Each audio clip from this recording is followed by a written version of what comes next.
Assalamu alaikum all. I am your instructor Asma Zahir. Hope you are good. I welcome you all in the fourth lecture of the course of Introduction to Exceptionalities. Today we are going to discuss educational considerations of intellectual developmental disabilities.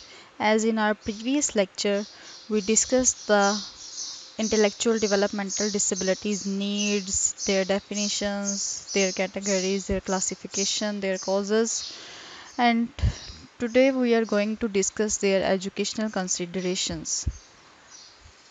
Let's start from the history.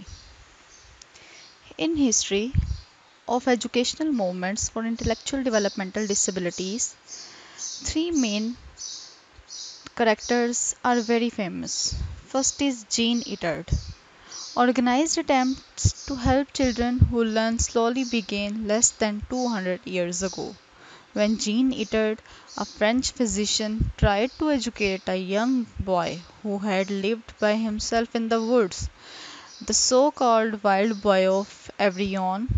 Although Ettard failed to achieve all of his objectives, one of his students, Edward Seguin, ठीक है, इटर्ड ने काम किया उस बच्चे पे, उसने जंगलों में उससे बच्चे को पाया, एक जंगली बच्चा आप कह रहे हैं जिस तरह से, उसने उस पर काफ़ी काम करने की कोशिश की, उसकी लैंग्वेज को डेवलप किया, लेकिन वो अपने तमाम ऑब्जेक्टिव्स को अचीव नहीं कर सका। फिर उसके आगे उसका स्टूडेंट जो था एडवर्ड सेगविन ने अपना काम शुरू किया।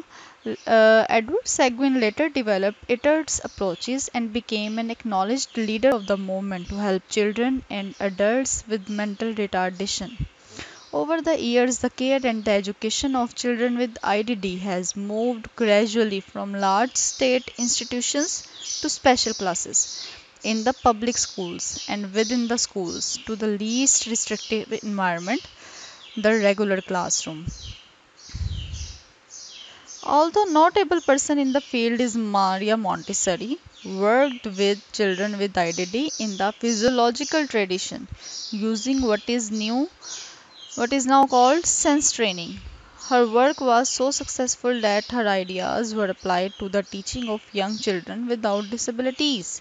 Today, she is the best known for her educational play material and methods, even though her original work was done with children who had intellectual developmental disabilities. आपने मॉन्टेसरी के मेथड्स देखे होंगे, आजकल आप देख रहे हैं मॉन्टेसरी के स्कूल्स बहुत ज़्यादा हैं, ठीक है, और ये मिस मारिया मॉन्टेसरी हैं। इन्होंने मारिया मॉन्टेसरी के ये जो तरीके को है वो यूज़ किया, और मारिया मॉन्टेसरी ने अपना पहला तरीका जो है वो दिया ही इंटेलेक्चुअल डेवलपमेंटल डिसेबिलिटीज़ के लिए था। अगर आप इसकी प्रोफेशनल टर्म को देखें तो इन 2006 to 2007 द की professional organisation in the field American Association on Mental Retardation changed its name to American Association on Intellectual and Developmental Disabilities. It also changed the title of one of its key journals. Now the names refer to basic condition as intellectual and developmental disabilities rather than mental retardation, thus trying to eliminate the negative connotations that had been attached to the previous term. Means उन्होंने जो भी term को इस तरह से change किया कि mental retardation को बिल्कुल हटा दिया, ठीक है, और इंटेलेक्चुअल डेवलपमेंटल डिसेबिलिटीज़ की टर्म जो है इन बच्चों के लिए यूज़ होने लगी है। एजुकेशनल मूवमेंट्स में इन तीनों का नाम सेंसरी ट्रेनिंग मारिया मोंटेसरी ने दी कि सेंसरी ट्रेनिंग बच्चों को दी जाए, उनके तमाम सेंसर्स को इन्वॉल्व किया जाए, तो ये मेथड ऑफ टीचिंग ज़्यादा बेहतर रहेगा। अच्छा, उसके बाद हमने लास्ट मैंने आपको डेफिनेशंस का जब हम चैप्टर डिस्कस कर रहे थे तो उसमें उस डेफिनेशन में सपोर्ट सर्विसेज की बात हो रही थी, ठीक है, और उसके बाद मैंने आपको कुछ की टर्म्स बताई थी जिनमें इंटरवेंशन की बात हुई थी। तो यहाँ पर मैंने दो टॉपिक जो कि मोस्टली रेलिवेंट तो नहीं है इससे, लेकिन हमें काफ़ी हेल्प आउट करेंगे, हमारी पिछले लेक्चर की बेसिस को भी ज़रा स्ट्रॉन्ग करेंगे और आगे वाले लेक्चर को भी समझने में ज़रा आसानी होगी। तो सबसे पहले मैंने आप लोगों के लिए जो चीज़ देखी है वो है सपोर्ट सर्विसेज, कि सपोर्ट सर्विसेज क्या होती हैं। तो कुछ लेवल्स ऑफ सपोर्ट होते हैं। The formal definition places developmental disabilities with in the individual, but another way of viewing the individual is to define the level of intensity of support necessary to allow the individual or child to operate effectively. The intensities of support are measured as intermittent, limited, extensive and pervasive. Level of support क्या है, या किस तरह की support services provide करनी चाहिए, इसके 4 levels हैं. First is intermediate, second is limited, third is extensive and fourth one is pervasive. जो इंटरमीडिएट लेवल है, आप ये कह लें कि ये सबसे लोअर लेवल है सर्विसेज को प्रोवाइड करने का, ठीक है. और जो परवेजिव है वो सबसे ज़्यादा लेवल है सर्विसेज को प्रोवाइड करने का, ठीक है. इंटेंसिटी वाइज जो है ये वेरी कर रहे हैं, जितनी ज़्यादा सीवियरिटी है उतनी ज़्यादा ही सर्विसेज का लेवल जो है वो ज़्यादा होता है. तो intermediate refers to support as needed but that is not necessary pleasant at all time. Intermediate का मतलब है कि बच्चे को या इंडिविजुअल को स्पेशल एजुकेशन सर्विसेज की ज़रूरत है, लेकिन ज़रूरी नहीं कि हर वक्त ही उसको वो सर्विसेज चाहिए, ठीक है. हो सकता है हफ्ते में एक दफ़ा उसको उसकी ज़रूरत पड़ रही हो, या महीने में एक दफ़ा उसको किसी थेरेपी की, साइकोलॉजिकल थेरेपी भी हो सकती है, बिहेवियरल थेरेपी भी हो सकती है, लैंग्वेज थेरेपी भी हो सकती है, कि उसे महीने में एक दफ़ा ज़रूरत पड़ रही है, साल में एक दफ़ा ज़रूरत पड़ रही है. Limited. Refers to support provided on a regular basis for a short period of time. रोज़ वो सर्विस देनी पड़ रही है, ठीक है, लेकिन पीरियड जो है वो काफ़ी छोटा है, लगा लें 1 घंटा, आधा घंटा, या हफ्ते में 2 दिन, ठीक है. रेगुलर बेसिस हैं लेकिन टाइमिंग कम है. उसके बाद एक्सटेंसिव सपोर्ट आ जाती है. Extensive support indicates on going and regular involvement. On going है, ठीक है. ऊपर लिखा होता है सिर्फ रेगुलर, कि मतलब हफ्ते में 2 दिन बच्चे को थेरेपी की ज़रूरत पड़ी है, फिजियोथेरेपी अगर दे रहे हैं तो हफ्ते में 2 दिन करवा ली. एक्सटेंसिव सपोर्ट क्या है, जो कि ऑन गोइंग है, उसकी रेगुलर ज़रूरत है. बच्चे को लैंग्वेज का ज़्यादा इशू है, ठीक है, या बिहेवियरल प्रॉब्लम बहुत ज़्यादा है, तो रोज़ की बुनियाद पर उसे थोड़ी थोड़ी जो है थेरेपी प्रोवाइड की जाती है या उसके इंटरवेंशन प्रोवाइड की जाती है. The pervasive level of support describe constant high intensity help provided across environments and involving more staff members than the other categories. ठीक है. परवेजिव क्या है कि इंटेंसिटी बहुत ज़्यादा हाई है और तमाम एक से ज़्यादा स्टाफ को इसमें इन्वॉल्व किया जा रहा है. इससे बच्चे को या उस इंडिविजुअल को इस कंडीशन से निकालने के लिए, सेवेरिटी से निकालने के लिए, जैसे स्पीच लैंग्वेज थेरेपिस्ट भी काम कर रहा है, बिहेवियरल थेरेपिस्ट भी काम कर रहा है, टीचर भी काम कर रहा है, फिजियोथेरेपी भी हो सकता है उसको, या ऑक्यूपेशनल थेरेपी की भी बच्चे को ज़रूरत पड़ रही हो. तो ये सारी चीज़ें साथ साथ होती हैं. उसके बाद आ जाता है response to intervention. Support levels आपको क्लियर है मेरे ख्याल से. 4 टाइप ऑफ सपोर्ट्स होती हैं. इंटरमीडिएट है, इंटरमीडिएट सबसे कम लेवल और सवेरिटी की सपोर्ट है, और परवेजिव जो है वो सबसे हाई लेवल की सपोर्ट है, और लिमिटेड और एक्सटेंसिव दरमियान में आ जाते हैं. आगे है response to intervention. What is response to intervention? Response to intervention is an emerging educational approach created to meet the needs of children. It brings together important information about the child, for example, data on the child's strengths and challenges, with evidence-based instructional approaches so that teachers and related service providers can recognize and respond to students' needs. Response to intervention क्या है कि बच्चे की ज़रूरियात को पूरा किस तरह से करना है. एक एजुकेशनल अप्रोच यूज़ की जाती है बच्चे की ज़रूरत को पूरा करने के लिए, और उसमें बच्चे के लिए ये डाटा इकट्ठा किया जाता है कि उसे किस तरह के स्ट्रेंथ्स हैं, उसको किस तरह के चैलेंजेस को फेस करना पड़ता है. एविडेंस बेस्ड जो है इंस्ट्रक्शनल अप्रोचेस, ताकि उसके लिए टीचर्स और रिलेटेड सर्विसेज प्रोवाइडर इस्तेमाल कर सके. सर्विस प्रोवाइडर्स में कौन आ जाते हैं, पहले भी हम डिस्कस कर चुके हैं. Speech therapist, language therapist, occupational therapist, physiotherapist, psychologist, teachers और पेरेंट्स, ठीक है. Can recognise and respond to students needs. जो रिस्पॉन्स टू इंटरवेंशन मॉडल है, इसके 3 टायर्स हैं. जैसे ये डायग्राम भी आपको नज़र आ रही है, मैं आपको इसको ओपन करके दिखाती हूँ. टायर 1 क्या कहता है? Essential for all students. मतलब रिस्पॉन्स टू इंटरवेंशन जो है लोग स्टूडेंट्स की कैटेगरीज बना देती है, ठीक है. और फिर वो ये कहती है कि टायर 1 जो है ना, उसमें इंस्ट्रक्शन तमाम स्टूडेंट्स के लिए बहुत ज़रूरी है. टायर 2 में रहते हुए एडिशनल टाइम एंड सपोर्ट ज़रूरी है, ठीक है, कि आप बच्चे को इंक्लूसिव क्लासरूम में ही रख रहे हो, लेकिन कुछ देर के लिए आप उसे उससे एक्सक्लूड कर देते हो और स्पेशल एजुकेशन क्लासरूम में रख देते हो, या वहीं पर ही उसको ज़्यादा टाइम दे देते हो. तो एडिशनल टाइम और सपोर्ट बहुत ज़्यादा ज़रूरी है. उसके बाद है थर्ड टायर, जिसमें है इंटेंसिव रेमेडिएशन, कि फुली बच्चा जो है ना डिपेंडेंट है अपने केयर प्रोवाइडर्स पे. सॉरी. अगर हम रिस्पॉन्स टू इंटरवेंशन का मॉडल देखें, पैरामिड ऑफ इंटरवेंशंस, तो टायर वन यूनिवर्सल इंटरवेंशंस हैं available to all students in a classroom और school, can consist of whole group और इंडिविजुअल कैटेगरीज ऑफ सपोर्ट। ठीक, तमाम बच्चों के लिए मौजूद होगा और इसमें पूरा ग्रुप भी मौजूद हो सकता है इस किस्म के इंटरवेंशन में, या किसी एक बच्चे को भी वो इंटरवेंशन प्रोवाइड की जा सकती है। टायर 2 क्या है? Individualised intervention, subset of students received interventions targeting specific needs और स्पेशल नीड्स जिन बच्चों को हैं उनको थोड़ी देर के लिए जो है क्लास में इंटरवीन किया जाता है। स्पेशलाइज्ड या स्टूडेंट सेंटर्ड या इंडिविजुअलाइज्ड या 1-to-1 इंस्ट्रक्शंस जो हैं या इंटरवेंशंस जो हैं बच्चे को प्रोवाइड की जाती हैं, तो ये टायर 2 की कैटेगरी आएगी। और टायर 3 क्या कहता है? Students who are non responders to tier 1 and 2 are refer to the RTI team for more intensive interventions. ठीक है, ऐसे स्टूडेंट्स जो कि इंक्लूसिव क्लासरूम में नहीं बैठ सकते, ठीक है, टायर 1 की कैटेगरी पे पूरा नहीं उतर रहे, टायर 2 की कैटेगरी में पूरा नहीं उतर, उसे थर्ड टायर में इंटेंसिव इंटरवेंशंस के लिए भेज दिया जाता है और एक से ज़्यादा लोग मिलकर उस पर काम कर रहे होते हैं। जैसे कि हमने पहले देखा कि इंटेंसिव रेमिडिएशन, फर्स्ट टायर क्या था? तमाम स्टूडेंट्स के लिए यूनिवर्सल था। सेकंड क्या था? आप स्टूडेंट्स को एडिशनल टाइम और सपोर्ट प्रोवाइड कर देते हैं जो कि स्पेसिफिक हैं, स्पेशल नीड्स के साथ हैं।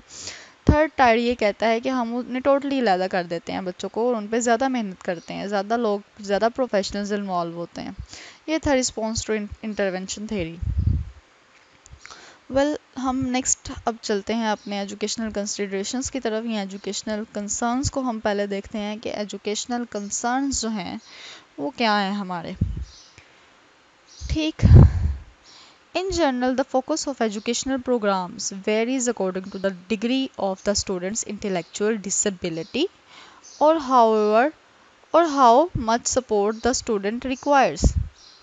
जब आप इस एजुकेशनल प्रोग्राम को डिसाइड करने लगते हैं तो सबसे पहले हमने ये देखना होता है कि इंटेलेक्चुअल डिसेबिलिटी का लेवल क्या है, ठीक है, और बच्चे को किस तरह की सपोर्ट की ज़रूरत है। For example, the lesser the degree of intellectual disability, the more the teacher emphasizes academic skills. मिसाल के तौर पे जितनी ज़्यादा बच्चे की इंटेलेक्चुअल डिसेबिलिटी का लेवल जो है वो कम होगा, टीचर उतना ही ज़्यादा उसके लिए एकेडमिक स्किल्स की तरफ जाएगा। ठीक है, जैसे अगर माइल्ड डिसेबिलिटी है तो टीचर ये प्लान करेगा कि अच्छा टीचर ने इसे कैलकुलेशन सिखानी है, लैंग्वेज सिखानी है, रीडिंग सिखानी है। ठीक है, ये माइल्ड कैटेगरीज के लिए टीचर प्लान करेगा। The greater the degree of intellectual disability, the more the teacher stresses self-help, community living and vocational skills. और अगर डिग्री जो है इंटेलेक्चुअल डिसेबिलिटी की वो ज़्यादा हो जाती है, इंटेंसिटी ज़्यादा है, तो टीचर ये डिसाइड करेगा कि बच्चे को सेल्फ हेल्प स्किल्स सिखानी है, कम्युनिटी लिविंग स्किल्स सिखानी है और वोकेशनल स्किल्स सिखानी है। ठीक है, तो जैसे जैसे सवेरिटी का लेवल बढ़ता जाता है वैसे वैसे टीचर्स अपने एजुकेशनल कंसर्न्स को या एजुकेशनल प्लानिंग्स को चेंज करते रहते हैं। In practice, however, all students who are intellectually disabled, no matter the elementary school level, no matter the severity level, need some instruction in academics, self-help, community living and vocational skills. तमाम बच्चों को है इसकी ज़रूरत पड़ती है academic के साथ साथ सेल्फ हेल्प स्किल्स की, कम्युनिटी लिविंग स्किल्स की और वोकेशनल स्किल्स की, चाहे उनका डिग्री लेवल या इंटेंसिटी लेवल ज़्यादा है या कम है। We focus on the elementary school level here. अगर हम एलिमेंट्री स्कूल लेवल को देखें, a major issue facing special education is how to ensure the students with intellectual disabilities have access to the general education curriculum as directed by the Individuals with Disabilities Education Act. मतलब कि जो idea कहता है, ठीक है, idea के मुताबिक ये है कि तमाम बच्चों से आप तमाम बच्चों की जनरल एजुकेशन करिकुलम की तरफ एक्सेस किस तरह से 100% पॉसिबल बनाते हैं। ये आइडिया की इंस्ट्रक्शंस हैं या आइडिया ये कहता है, ठीक है, कि तमाम बच्चों की रसाई जो है वो जनरल एजुकेशन करिकुलम तक हर हाल में होनी चाहिए। लेकिन वो किस तरह से होनी चाहिए? क्या intellectual developmental disabilities general education curriculum के कंसर्न्स को समझ सकते हैं? ठीक, the more severe the level of intellectual disability the more complex the issue of access. जितना ज़्यादा डिसेबिलिटी का लेवल ज़्यादा होगा उतना ही access to general education curriculum बच्चे के लिए मुश्किल होता जाएगा। डिसेबिलिटी की कैटेगरी अगर मॉडरेट है, स्वेयर है, तो बच्चा जनरल एजुकेशन करिकुलम को कभी भी एक्सेस नहीं कर सकता। अगर माइल्ड है तो किसी हद तक बच्चा जो है जनरल एजुकेशन करिकुलम को एक्सेस कर सकता है। ठीक है, तो ये एक बिग क्वेश्चन है कि किस तरह से इनकी एक्सेस को पॉसिबल बनाया जाए कि वो भी वही करिकुलम पढ़ें जो कि तमाम बच्चे पढ़ रहे होते हैं। ठीक, अब अगर हम नीड को देखें, what do students with intellectual disabilities need to learn, उन्हें क्या सीखने की ज़रूरत है। ठीक है, हम एजुकेटर्स क्या कहते हैं कि क्या मतलब कि होना चाहिए इन बच्चों के लिए। Too often in the past, children with mild intellectual disabilities were presented with the slowed or watered down version of the general education curriculum that focused largely on traditional academic subjects. For example, a group of children with mild intellectual disabilities might spend several weeks learning the 50 states and their capitals. Take students with more severe intellectual impairments often spent hours putting pegs into pegboards and sorting plastic sticks by color because educators believed these isolated skills were developmental prerequisites for more meaningful activities. ठीक, मतलब क्या है कि पहले जो general education curriculum में अगर इन बच्चों को बिठाया भी जाता था, माइल्ड कैटेगरीज वालों को, ठीक है, तो वो कितने दिन जो है सिर्फ कुछ स्टेट्स के नाम याद करने पे ही लगा देते थे। ठीक है, या अगर सिवियरिटी का लेवल ज़्यादा है तो बच्चे को आप सॉर्टिंग, कलरिंग, ये चीज़ें सिखा देते हैं। ठीक, तो कि ये किस हद तक उनके लिए हेल्पफुल रहता है। Wiser curriculum decisions combined with increasingly effective instructional techniques and supports are enabling many students with intellectual disabilities to participate meaningfully in the general education curriculum. ठीक है, वाइजर डिसीजंस लिए जाएं जो कि कंबाइन करें कुछ इंस्ट्रक्शनल टेक्निक्स को और साथ सपोर्ट सर्विसेज को, जो कि इनेबल करें fully participation intellectual developmental disabilities के साथ जो बच्चे हैं उनकी जनरल एजुकेशन करिकुलम में या जनरल एजुकेशन क्लासरूम में। ठीक है, कि आप इंस्ट्रक्शनल टेक्निक्स यूज़ करें, आप सपोर्ट्स यूज़ करें और उसके बाद आप इस काबिल हो सकते हैं कि इंटेलेक्चुअल डेवलपमेंटल डिसेबिलिटी, वो भी माइल्ड कैटेगरी का बच्चा जो कि जनरल एजुकेशन करिकुलम से गो थ्रू हो सके। ठीक, ये मॉडरेट कैटेगरी के लिए बिल्कुल भी नहीं है, ये किसी हद तक वेरी कर सकता है। उसके बाद हम देखते हैं हिस्ट्री, हमने देख ली, एजुकेशनल कंसर्न्स देख लिए कि क्या होना चाहिए इनके लिए, एक्सेस कैसे पॉसिबल होनी चाहिए जनरल एजुकेशन करिकुलम तक। अब हम इनकी लर्निंग इन्वायरमेंट देखते हैं कि कौन सा लर्निंग इन्वायरमेंट ज़्यादा सूटेबल है इन बच्चों के लिए। अगर हम लर्निंग इन्वायरमेंट की बात करें तो लर्निंग इन्वायरमेंट ऐसी प्लेस है जो कि जहाँ पे बच्चा पढ़ सके, इंटरेक्ट कर सके। ठीक है, तो इनके लिए अगर हम सिर्फ इंटेलेक्चुअल डेवलपमेंटल डिसेबिलिटीज़ के लिए अगर हम लर्निंग इन्वायरमेंट की बात करते हैं तो पहला लर्निंग इन्वायरमेंट इनके लिए इंक्लूजन आता है और दूसरा लर्निंग इन्वायरमेंट आता है स्पेशल क्लास। ठीक है, अब बच्चा इंक्लूजन में है, स्पेशल बच्चा या तो वो इंक्लूजन में है या वो स्पेशल क्लास में। आईपी बहुत ज़रूरी है उसके लिए, आईपी होना चाहिए, इंडिविजुअलाइज्ड एजुकेशनल प्लान या प्रोग्राम। उसके बगैर ना तो बच्चा इंक्लूजन में चल सकता है और ना ही स्पेशल एजुकेशन सर्विसेज से ठीक तरह से फ़ायदा उठा सकता है। तो पहली चीज़ जो है वो है inclusion. According to IDEA in 2004, to the maximum extent appropriate, handicapped children, including children in public or private institutions or other care facilities, are educated with children who are not handicapped, and that separate schooling or other removal of handicapped children from a regular educational environment occurs only when the nature of severity of the handicap is such that education in regular education classes with the use of supplementary aids and services cannot be achieved satisfactory. ठीक है, क्या कह रहा है कि मतलब उनके लिए दूसरा क्लासरूम ही होना चाहिए, उनको फुली एक्सेस प्रोवाइड करनी चाहिए पब्लिक क्लासरूम तक। हाँ, अगर सिवियरिटी लेवल बहुत ज़्यादा है जो कि उनको उस स्कूल से, उनकी कंडीशन जो है उनको स्कूल से या उस रेगुलर क्लासरूम से सेपरेट कर रही है और उनकी सॉरी उनकी सिवियरिटी इस कदर ज़्यादा है कि वो रेगुलर क्लासरूम में सप्लीमेंट्री एड को यूज़ करते हुए भी नहीं चल सकते या सपोर्ट सर्विसेज को यूज़ करते हुए भी नहीं चल सकते, फिर आप उनको इंक्लूजन से निकाल सकते हो, अदरवाइज़ नहीं। ये आइडिया कहता है। उसके बाद है philosophy of inclusion. Philosophy of inclusion से पहले हम ये देखेंगे कि response to intervention intellectual developmental disabilities के लिए क्या कहती है। ठीक है, response to intervention.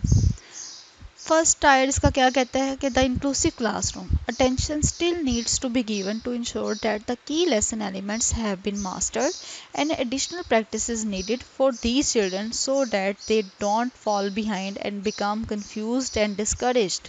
A special education consultant could be valuable here. ठीक है कि inclusive education classroom mild category के लिए आपने सेट कर दिया है, ठीक है, ताकि बच्चे को कोई प्रॉब्लम ना हो।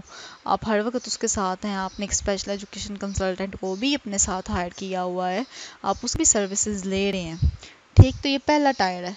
दूसरा टायर इंटेलेक्चुअल डेवलपमेंटल डिसेबिलिटीज़ के हवाले से क्या कहता है। टायर 2 में have to include special lessons for small group instruction in social skills और in making good choices conducted by knowledgeable staff.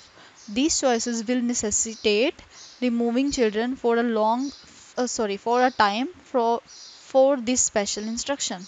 ठीक है, टायर 2 में आप बच्चे के लिए स्पेशल लेसन्स प्लान करते हैं।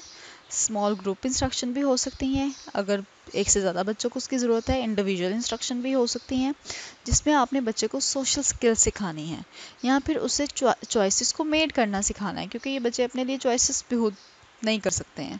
तो इसके लिए एक नॉलेजेबल स्टाफ की ज़रूरत होगी, जो कि कुछ अरसे के लिए बच्चे को उस इन्वायरमेंट से थोड़ा सा हटा के स्पेशल इंस्ट्रक्शन प्रोवाइड करेगा। ये टायर 2 कहता है। उसके बाद टायर 3 क्या कहता है। At Tier 3, some of the students may not be able to master the standard curriculum and may have to be given special instruction in a special education setting for at least a part of the day or even in separate setting. ठीक है, tyre 3 कहता है कि यहाँ तो हो सकता है वो बच्चा जो है बिल्कुल भी स्टैंडर्ड करिकुलम के साथ चलने के काबिल ना हो, तो फिर उसके लिए ये किया जाएगा कि उसे सेपरेट एजुकेशन सेटिंग में बिठा दिया जाएगा। ठीक है, या फिर उसे कुछ दिन का कुछ हिस्सा, मतलब 2-3 घंटे जो है वो अपनी स्पेशल क्लास में गुजार के तो जनरल एजुकेशन करिकुलम के साथ शामिल होगा। ठीक है, टायर 1, टायर 2 एंड टायर 3। उसके बाद हम इंक्लूजन की अगर बात करें तो फिलॉसफी ऑफ इंक्लूजन जो है वो 3 मेन क्वेश्चंस पे बेस कर रही होती है। ठीक, teacher is an inclusive classroom should be able to call on reading specialist, compensatory educational personnel, school psychologists, school counselors, physical and speech therapists, other classroom teachers, math and science teachers, and a variety of other people to provide suggestions or participate in the classroom to make exceptional children into the general education classroom successful. ठीक, तो the philosophy of inclusion क्या है या inclusion क्या कहती है। Inclusion की philosophy 3 main questions पे बेस कर रही होती है। पहला है, can the presentation of the general education curriculum be modified to meet the special needs of the child with mild IDD. क्या आपने मटेरियल की जो प्रेजेंटेशन है, करिकुलम की जो प्रेजेंटेशन है, वो मॉडिफाई की है उस बच्चे के लिए। Are the teachers able to assess the students needs and modify the curriculum appropriate. क्या टीचर्स जो हैं वो करेक्टली स्टूडेंट्स की नीड को आइडेंटिफाई करने के काबिल हैं और उसके लिए करिकुलम को मॉडिफाई कर सकती हैं या नहीं। Are teacher training and in service programs available to help teachers acquire the skills for teaching a diverse group of students. क्या टीचर की ट्रेनिंग हो रही है या ऐसे प्रोग्राम्स हो रहे हैं कि उसने डाइवर्सिटी को अपनी क्लासरूम में कैसे हैंडल करना है। ठीक, तो ये सारी चीज़ें जो है ना, ये इंक्लूजन की फ़िलोसफी में या इंक्लूजन को जब हमने आंसर करना होता है तो ये सारी चीज़ें आ जाती हैं। फिर उसके बाद ये कहा जाता है कि there are 4 basic ways to modify the existing program. First is change the needed teacher and student skills. Second is changing the learning environment. Third is changing the curriculum content and fourth one is changing the special uses of technology. हम इन 4 चीज़ों को use करते हुए students with disabilities या students with IDD के लिए inclusion को सक्सेसफुल बना सकते हैं। पहली चीज़ क्या है कि टीचर्स की नीड्स और टीचर स्टूडेंट्स की स्किल्स जो हैं इनको चेंज करने की ज़रूरत है। टीचर्स की ट्रेनिंग होनी चाहिए, लर्निंग इन्वायरमेंट बच्चे को अच्छा प्रोवाइड किया जाए, करिकुलम कंटेंट उसके पास अच्छा होना चाहिए, और आप स्पेशल टेक्नोलॉजी को यूज़ कर लें उसको इस कंडीशन से या सीवियरिटी के लेवल से निकालने के लिए। उसके बाद हमारे पास सेकंड जो learning environment intellectual developmental disabilities के लिए है वो है special class. The greater the degree of disability, the more likely a child is need to special learning environment in order to learn distinctively different material। ठीक, अगर बच्चे को जितना ज़्यादा बच्चे का स्वेरिटी लेवल ज़्यादा होगा उतना ही ज़्यादा बच्चे को स्पेशल लर्निंग या स्पेशल क्लासरूम या स्पेशल इन्वायरमेंट की ज़रूरत पड़ेगी, ताकि वो जो डिस्टिंक्टिव मटेरियल है वो उसको पढ़ सके, उसको लर्न कर सके, क्योंकि तमाम बच्चों के साथ तो वो मटेरियल नहीं चल सकेगा। ठीक है, जो बच्चे प्रॉब्लम्स के साथ नहीं हैं या जिनका इतना प्रॉब्लम नहीं है। द करिकुलम में include exercises in personal grooming, safety, pre-primary reading skills, or any subject not appropriate for the normally developing child in the regular classroom, but highly appropriate for a child who, such as Carol, whose cognitive development is half or less of what is normal of her age। यहाँ पे सिर्फ example दी हुई है कि अगर आपने special education classroom में या स्पेशल क्लास में बच्चे को बिठा दिया तो उसका करिकुलम किन किन चीज़ों पे इंक्लूड होना चाहिए। करिकुलम में आप एक्सरसाइजेज शामिल कर सकते हैं, पर्सनल ग्रूमिंग की, सेफ्टी की, प्री प्राइमरी रीडिंग स्किल्स की, और सब्जेक्ट से रिलेटेड जो कि उनको नॉर्मली अपने रेगुलर क्लासरूम में सेटअप करने के लिए ज़रूरी हो वो यूज़ कर सकते हैं। ठीक है, तो कैरल की एग्जांपल ये है कि जिसकी कॉग्निटिव डेवलपमेंट जो है वो उसकी एज से हाफ है, मतलब अगर उसकी फिज़िकल एज जो है 6 ईयर्स है और उसकी मेंटल एज 3 ईयर्स है। ठीक, तो ये स्पेशल क्लास जो है इसका पर्पस ये होता है। उसके बाद मैंने आपसे पहले बात की कि आपने इंक्लूजन में बिठाना है या स्पेशल क्लास में बिठाना है। बच्चे के लिए आईपी बहुत ज़रूरी है, इंडिविजुअलाइज्ड एजुकेशन प्लान। ठीक, one of the first efforts to develop long-range plans for child and family came forth from the IEPs, mandated in 1975 by the Education for All Handicapped Children Act PL 94-142 to increase the collaboration between professionals and parents to ensure some thoughtful consideration about how children would be served within the special education program। Special education program के अंदर बच्चों को सर्व किस तरह से किया जाएगा।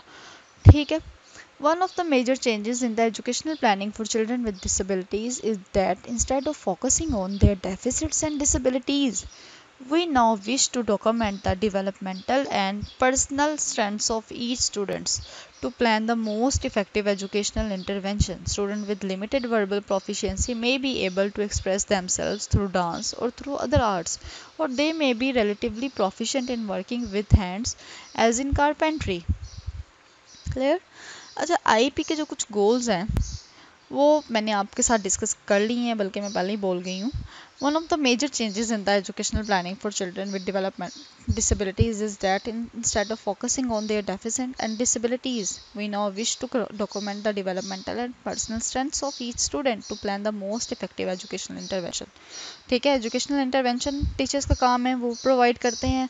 आपने डेफिसिट्स को और डिसेबिलिटीज़ पे फोकस नहीं करना, आपने उनकी स्ट्रेंथ्स पे और पर्सनल डेवलपमेंटल लेवल पे फोकस करना है कि आप इसकी बेसलाइन नोट कर लें कि क्या बेसलाइन थी और आपने बच्चे को कहाँ तक लेकर जाना है। आपने अपने टारगेट सेट करने हैं, उसकी स्ट्रेंथ्स को पॉलिश करना है। Students with limited verbal proficiency may be able to express themselves through dance or through other arts, or they may be relatively proficient in working with their hands as in carpentry। हो सकता है जो students जिनका verbal accent जो है, verbal proficiency जो है इतनी अच्छी नहीं है, स्पीच एंड लैंग्वेज डिलेस के साथ हैं बच्चे, तो हो सकता है कि वो डांस बहुत अच्छा करते हों, उनकी आर्ट्स की स्किल्स बहुत अच्छी हों, या उनको हाथ से काम करने में फाइन मोटर स्किल्स उनकी बहुत ज़्यादा अच्छी हों कि कारपेंट्री वो कर सकते हों। ठीक, तो ये कुछ आईपी गोल्स हैं जिनको मद्देनज़र रखना चाहिए। ये था लर्निंग इन्वायरमेंट कि हम किस तरह के लर्निंग इन्वायरमेंट में इंटेलेक्चुअल डेवलपमेंटल डिसेबिलिटीज़ को बिठा सकते हैं। आया वो इंक्लूजन है, आया वो स्पेशल क्लास है, अगर स्पेशल क्लास है तो हमने आईपी को किस तरह से फॉलो करना है। ये था हमारा आज तक का 4th लेक्चर, जिसमें हमने हिस्ट्री को डिस्कस किया, एजुकेशनल कंसर्न्स को डिस्कस किया और इसके अलावा लर्निंग इन्वायरमेंट को डिस्कस किया। Hope you enjoyed this lecture. We'll meet you in the next one with adapting curriculum and teaching strategies for intellectual developmental disabilities. Thank you so much for listening. Allah Hafiz.